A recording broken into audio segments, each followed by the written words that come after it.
అందరికీ నమస్కారం అండి.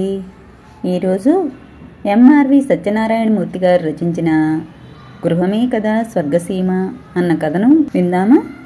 మీ అమ్మాయి మాకు నచ్చింది, మా అబ్బాయి సాకేత్ కూడా అంగీకారం తెలిపాడు, ఇక మనం ముందుకు వెళ్లడమే తరువాయి అన్నారు వెంకట్రావు రామనాథం గారి కేసి తిరిగి. ఆయన మాటలకు రామనాథం వసంతలక్ష్మిల మొహాల్లో ఆనందం వెల్లి విరిసింది. అంతకుముందే సుధారాణి తన ఇష్టాన్ని తల్లిదండ్రులకు తెలిపింది. వసంతలక్ష్మి భర్త వైపు చూసి కళ్లతోనే సైగ చేసింది, మిగతా విషయాలు అడగమని. అయితే కట్నకానుకల గురించి ఒక మాట అనుకుంటే రామనాథం గారు నెమ్మదిగా అన్నారు. చూడండి బావగారు, మేము కట్నకానుకలకు వ్యతిరేకం. మీరు మీ అమ్మాయికి ఏం పెట్టుకున్నా మాకు అభ్యంతరం లేదు. అలాగే పెళ్లిలో మా అబ్బాయికి ఖరీదైన సూట్ పెట్టాలి, 10 జతలు బ్రాండెడ్ బట్టలే పెట్టాలి అని మేము కోరం. పంతులు గారు చెప్పినట్టు ఏ సందర్భంలో బట్టలు పెట్టాలో అవి పెట్టండి చాలు. మీకు ఎలా వీలైతే అలా పెట్టండి, సంప్రదాయాన్ని పాటించండి, అది చాలు. ఏమంటారు? ఆప్యాయంగా అన్నారు వెంకట్రావు. ఆయన మాటలకు రామనాథం వసంతలక్ష్మి చాలా సంతోషించారు. మీరు ఎలా చేయమంటే అలా చేస్తాం, మీకు ఎక్కడా మాట రానీయం అన్నారు రామనాథం.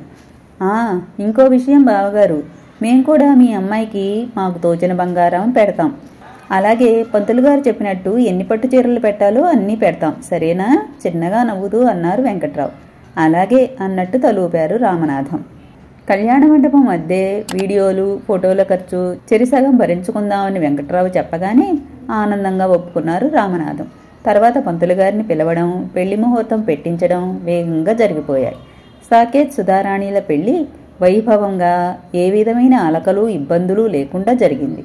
నూతన దంపతులు ఒక వారం రోజులు హనీమూన్కి వెళ్లి వచ్చారు. ఇద్దరూ బెంగళూరులో సాఫ్ట్వేర్ ఇంజనీర్లుగా పనిచేస్తున్నారు. రామనాథం వసంతలక్ష్మి బెంగళూరు వెళ్లి కూతురి కొత్త కాపురానికి కావలసినవి అన్నీ సమకూర్చి తిరిగి శివపురం వచ్చారు. రోజు ఇయ్యాలవారి మంచితనం గురించే మాట్లాడుకుంటున్నారు రామనాథం వసంతలక్ష్మి. ఒక ఆడపిల్ల తండ్రి ఇబ్బందులు ఏమిటో తెలుసుకుని వారిని నొప్పించకుండా పెళ్లి సజావుగా సంప్రదాయంగా జరిపించిన వెంకట్రావు గారు చాలా గొప్పవారు. ఈ రోజుల్లో అటువంటి వారు చాలా అరుదుగా ఉంటారు వసంత అన్నారు రామనాథం గారు భార్యకేసి తిరిగి. అవునండి, వారు ఏ గొంతెమ్మ కోరికలు కోరకుండా మనకు కష్టం కలగకుండా ప్రవర్తించారు. చాలా సహృదయులు ఇద్దరు అంది వసంతలక్ష్మి. ఆమెకు చాలా సంతోషంగా ఉంది కూతురి పెళ్లి ఘనంగా ఏ విధమైన ఆటంకాలు లేకుండా జరిగినందుకు. పెళ్లి అయిన తర్వాత వచ్చిన పండుగలకు సుధారాణి సాకేత్ శివపురం రావడం వెళ్లడం జరిగింది. సంక్రాంతి వెళ్లిన తర్వాత సుధారాణి నెల తప్పడంతో వెంకట్రావు వసుంధర దంపతులు, రామనాథం వసంతలక్ష్మి దంపతులు చాలా ఆనందించారు. 5వ నెల వచ్చాక సుధారాణి తల్లిదండ్రులను చూడటానికి శివపురం వచ్చింది. సాకేత్కి ఆఫీసులో పని ఉండడం వల్ల అతను రాలేదు. ఓ ఆదివారం నాడు సాకేత్ స్నేహితుడు సుధీర్ ఫ్లాట్లో కలిశారు మిత్ర బృందం అందరూ. సుధీర్ భార్య పురిటికి వెళ్ళింది. అతను ఒక్కడే ఉంటున్నాడు. సుధీర్, మీ ఆవిడ్ని చూడటానికి ఇంకా వెళ్ళలేదా? వెంకటపతిరాజు అడిగాడు. లేదు రాజు, పైవారం వెళ్ళాలి అన్నాడు సుధీర్. నువ్వు విజయవాడ వెళ్తే మీ మావ బస్టాండ్కి వస్తాడా అడిగాడు రాజు. విజయవాడ తెలియని ఊరా ఏమిటి? బస్సు దిగి ఆటోలో మా వాళ్ల ఇంటికి వెళ్తాను చిన్నగా నవ్వుతూ అన్నాడు సుధీర్. అదే తప్పు, మనం సాఫ్ట్వేర్ ఇంజనీర్లం, అందరం నెలకు 2 లక్షల వరకు సంపాదిస్తున్నాం. మన పెద్దవాళ్ళు వాళ్ళ రిటైర్మెంట్ నాటికి కూడా ఇంత జీతం తీసుకోలేదు. వాళ్ళ అదృష్టం కొద్దీ మనం వాళ్ళకి అల్లుళ్ళుగా వచ్చాం. మరి మనల్ని ఎంత గౌరవంగా చూడాలి వాళ్ళు, అది మనం వాళ్ళకి తెలియజెప్పాలి, లేకపోతే మరీ చులకన అయిపోతాం. గొప్ప ధర్మసూక్ష్మం చెప్పినట్టు చెప్పాడు రాజు. సుధీర్ ఆలోచనలో పడ్డాడు. చేప గాలానికి చిక్కింది అని గ్రహించాడు రాజు. సిగరెట్ తీసి వెలిగించాడు. రింగులుగా పొగ వదులుతూ సాకేత్ కేసి చూశాడు. మన సాకేత్ని చూస్తే నాకు మరీ బాధ కలుగుతుంది. వీడు కట్నం కూడా తీసుకోకుండా పెళ్లి చేసుకున్నాడు. అత్తింటి వారు వీడి పట్ల భయభక్తులతో ఉంటారా అంటే అది లేదు.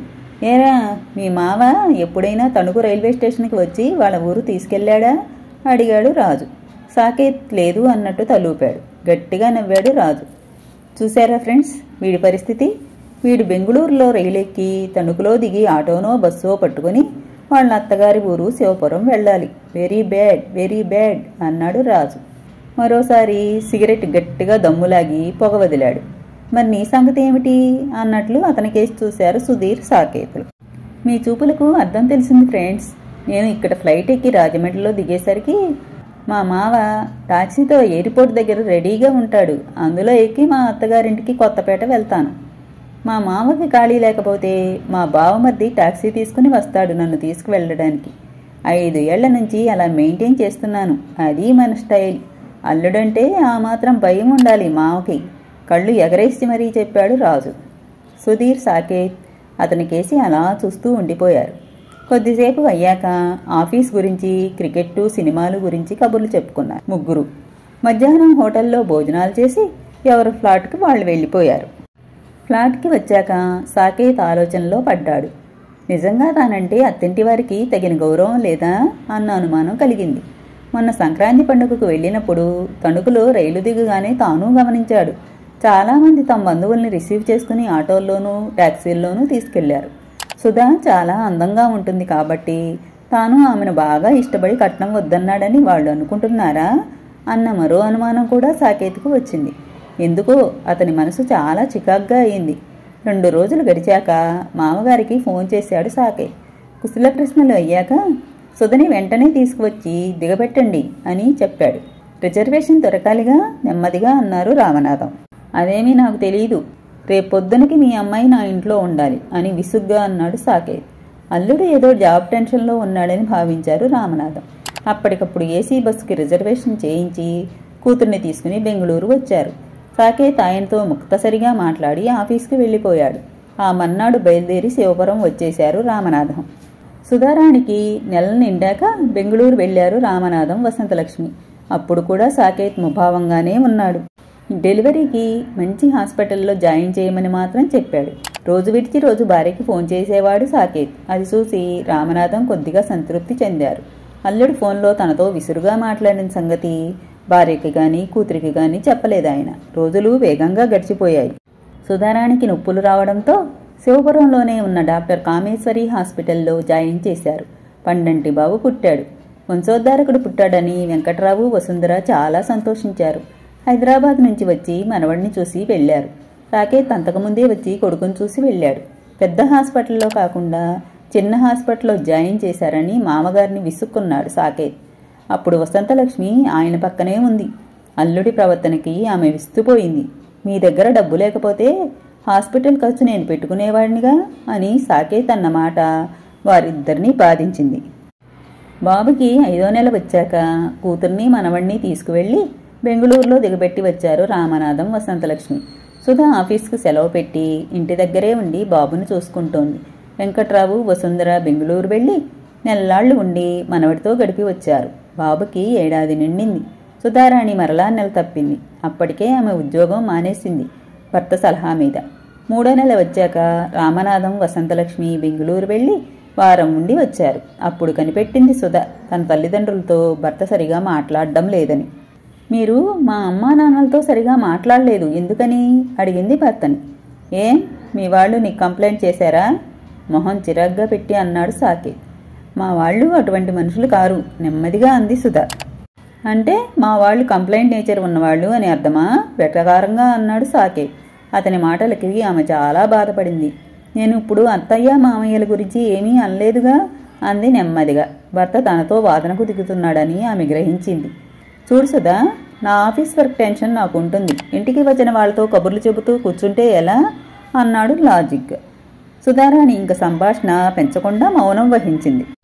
వెంకట్రావు, వసుంధర వచ్చినప్పుడు ఉదయం సాయంత్రం ఎంతసేపు వాళ్లతో కబుర్లు చెప్పేవాడో. తనే 1-2 సార్లు మామయ్య గారి భోజనానికి ఆలస్యం అవుతోంది, భోజనాలు అయ్యాక మాట్లాడుకోండి అని చెప్పడం గుర్తుకు వచ్చింది సుధారాణికి.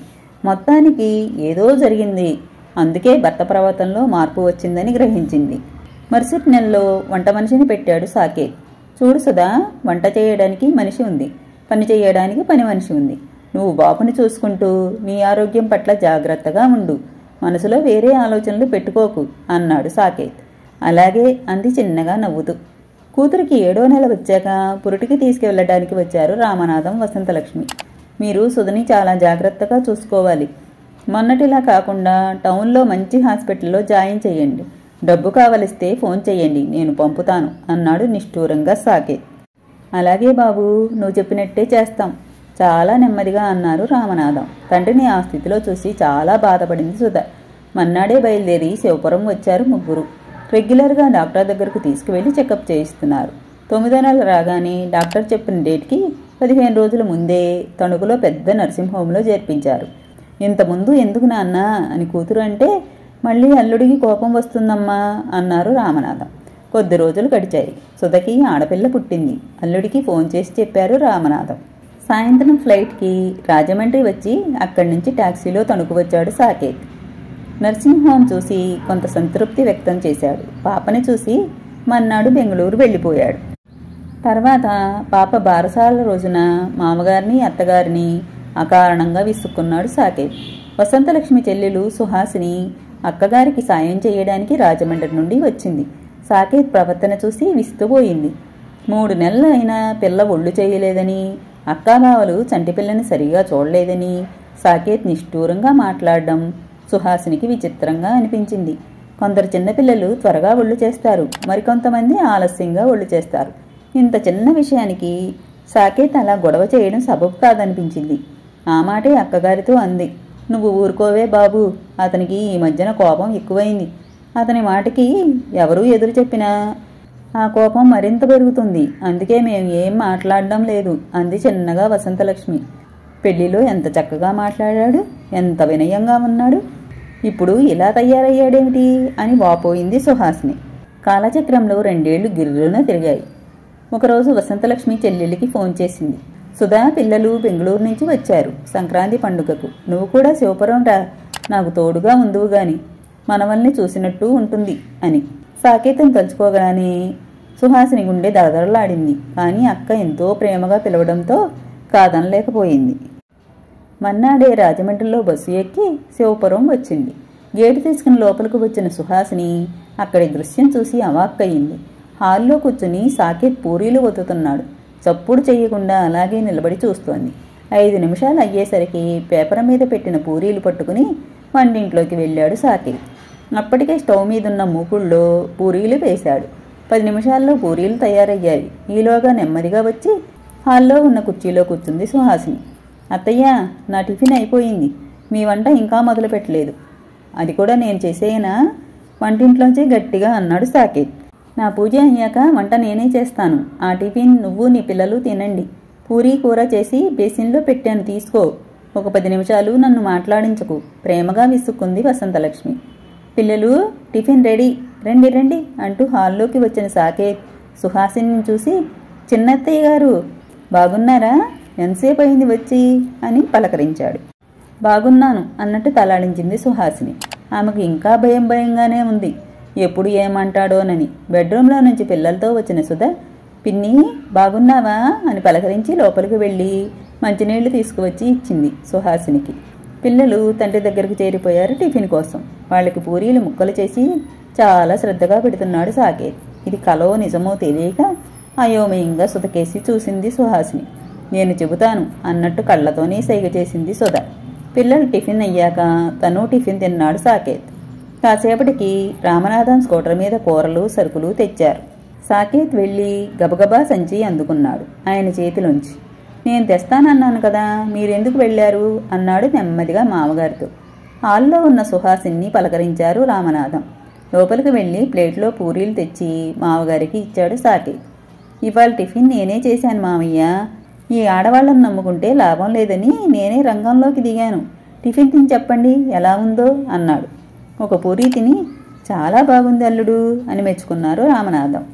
నాన్న, కూర అమ్మ చేసింది, ఈయన పూరీలు మాత్రమే చేశారు అంది గారంగా సుధ తండ్రి పక్కన చేరి. దానికి ఆయన నవ్వుతూ, కూర ఒకటే తినలేం కదా బంగారం, అల్లుడు పూరీలు చేయబట్టే టిఫిన్ తయారయ్యింది, చాలా బాగుంది కూడా అన్నారు. ఓ నాన్న, నువ్వు పార్టీ మార్చేసి మీ అల్లుడి వైపు మాట్లాడుతున్నావు అంది బొంగమూతి పెట్టి సుధ. మీరిద్దరూ నా 2 కళ్ళురా తల్లి అని ఆమె తలపై చేయి వేసి నిమిరారు రామనాథం. సాకేత్ సుధ వైపు తిరిగి, నేను ఇప్పుడే బయటికి వెళ్ళి వస్తాను అని చెప్పి, మామయ్య స్కూటర్ నేను తీసుకెళ్తాను అని బయటికి వెళ్ళాడు. అతను అలా బయటికి వెళ్ళగానే సుహాసిని సుధారాణితో, నేను ఈ సస్పెన్స్ భరించలేకపోతున్నాను, ఏం జరిగిందో చెప్పు అంది ఆతృతగా. ముందు టిఫిన్ తిందువుగానిరా, ఆ తర్వాత నీకు అన్నీ చెబుతాను అని టిఫిన్ తీసుకువచ్చి సుహాసిని బెడ్రూమ్లోకి తీసుకువెళ్ళింది సుధ. మా వారు నాన్న మీద నా మీద అకారణంగా చిరాకు పడడం, సూటిపోటి మాటలనడం మా మామయ్య గారికి తెలిసింది. 2 ఏళ్ల క్రితం మా అత్తయ్య గారు హార్ట్అటాక్ వచ్చి పోయారు కదా. 6 నెలల క్రితం ఆయన బెంగళూరు వచ్చారు. నేను వంటింట్లో ఉన్నాను టిఫిన్ చేస్తూ. మా వారు మామయ్య గారు ఏదో మాట్లాడుకుంటున్నారు. టిఫిన్ తయారయ్యాక ప్లేట్లో పెట్టి తీసుకెళ్లి ఇవ్వబోతూ నా గురించి ఏదో ప్రస్తావన రావడంతో గది యువతలే ఆగిపోయాను. చూడు సాకేత్, కోడలు అంటే మన ఇంటి దేవత కిందే లెక్క. పెళ్లి కాగానే తన ఇంటి పేరు, తన గోత్రం అన్నీ వదులుకుని అత్తారింటికి వస్తుంది. మన వంశం అభివృద్ధికి సహకరిస్తుంది. అందుకే అటువంటి అమ్మాయిని మనం చాలా జాగ్రత్తగా చూసుకోవాలి. ఆమె మనసుకు కష్టం కలిగే విధంగా మనం మాట్లాడకూడదు, ప్రవర్తించకూడదు. అంతేకాదు, ఆ అమ్మాయిని మన ఇంటికి పంపిన ఆమె తల్లిదండ్రులను కూడా మనం గౌరవించాలి. అప్పుడే 2 కుటుంబాలు ఆనందంగా సంతోషంగా ఉంటాయి. మా తరం అయిపోయింది, నీ తరం వచ్చింది. తర్వాత నీ పిల్లల తరం వస్తుంది. కానీ విలువలు, సాంప్రదాయాలు, పెద్దల పట్ల గౌరవాలు నిరంతరం కొనసాగాలి. అది మరిచిపోకు. నీ ప్రవర్తనలో ఇటీవల వచ్చిన మార్పు బంధువుల ద్వారా తెలిసి ఎంతో ఆశ్చర్యపోయాను, బాధపడ్డాను. నీ భార్య నాతో ఎంత ప్రేమగా గౌరవంగా ఉండాలని కోరుకుంటావో అంతే గౌరవాన్ని, ప్రేమని ఆమె తల్లిదండ్రుల పట్ల కూడా నువ్వు చూపించాలి కదా. ఎంతో పద్ధతిగా పెరిగిన నీలో కొత్తగా ఈ దురుస్తనం ఎలా వచ్చిందో నాకు తెలియదు. కానీ అది చాలా తప్పు. వెంటనే సరిదిద్దుకో. మన ప్రవర్తన నలుగురికి ఆదర్శంగా ఉండాలి, కానీ ఇతరులు వేలెత్తి చూపేలే కాదు. నీ భార్యతో, నీ అత్తవారితో సక్రమంగా ప్రవర్తిస్తానని నాకు మాట ఇవ్వు. నా చివరి రోజులు ప్రశాంతంగా గడవాలని నేను కోరుకుంటున్నాను. కాదు, నేను ఇలాగే ఉంటాను అంటావా? నీ ఇష్టం. నేను ఎప్పుడూ నీ గుమ్మం తొక్కను. ఏదైనా ఆశ్రమంలో చేరిపోతాను అన్నారు మామయ్య గారు. ఒక్క నిమిషం మౌనంగా ఉన్నాక, స్నేహితుల మాటలు తలకెక్కి సంస్కారహీనంగా ప్రవర్తించాను. నన్ను క్షమించండి నాన్న. మీరు చెప్పినట్టే ఇకపై అందరితో మర్యాదగా, ప్రేమగా మసులుకుంటాను అని మా వారు అనడం నాకు వినిపించింది. 2 నిమిషాలు ఆగి తర్వాత నేను టిఫిన్ తీసుకెళ్లి మామయ్య గారికి ఇచ్చాను. అప్పటి నుండి మా వారిలో మార్పు వచ్చింది. మా పెళ్లి అయిన కొత్తలో మా అందరి పట్ల ఎంత ప్రేమగా ఉండేవారో దానికి రెట్టింపు ప్రేమగా ఉంటున్నారు. మొన్న నాన్నకి జ్వరం వస్తే ఆయనే డాక్టర్ దగ్గరకు తీసుకువెళ్లి చూపించారు. అది సంగతి పిన్ని అంది సుధారాణి. అప్పటికి సుహాసిని టిఫిన్ తినడం పూర్తయింది. ఏమైతేనేం, మీరు కష్టాల పర్వం నుండి సుఖాల పర్వంలోకి అడుగుపెట్టారు. సంతోషం అంది సుహాసిని. వీళ్ళిద్దరూ బెడ్రూమ్లోంచి బయటకు వచ్చేసరికి హాల్లో కనిపించిన దృశ్యం చూసి మరోసారి విస్తుపోయింది సుహాసిని. సాకేత్ కత్తిపీట దగ్గర కూర్చుని పనసపండుని ముక్కలుగా తరుగుతున్నాడు. 2 నిమిషాల్లో ముక్కలు చేసి కత్తిపీట లోపల పెట్టి వచ్చాడు. చేతులకు నూనె రాసుకుని ముక్కల నుండి పనసతొనలు తీస్తున్నాడు. ఇంతలో టీపాయ్ మీద ఫోన్ మోగింది. సంసారం సంసారం ప్రేమ సుధాపూరం నవజీవనసారం అంటూ. నాన్న, నీ ఫోన్ అంటూ సాకేత్ కూతురు తన బుల్లి చేతులతో ఫోన్ పట్టుకొచ్చింది. ఆన్ చేసి నా చెవి దగ్గర పెట్టరా బంగారం అన్నాడు సాకేత్ పనసతొనలు తీసే పని కొనసాగిస్తూ. అది చూసి వంటింటి దగ్గర నుండి రామనాథం, వసంతలక్ష్మి నిండుగా నవ్వుకున్నారు. ఈ కథ ఇంతటితో సమాప్తమండి. తిరిగి మరో మంచి కథతో మళ్ళీ కలుద్దాం. నా కథలు కానీ మీకు నచ్చినట్లయితే నా ఛానల్ని తప్పకుండా సబ్స్క్రైబ్ చేసుకుంటారు కదూ.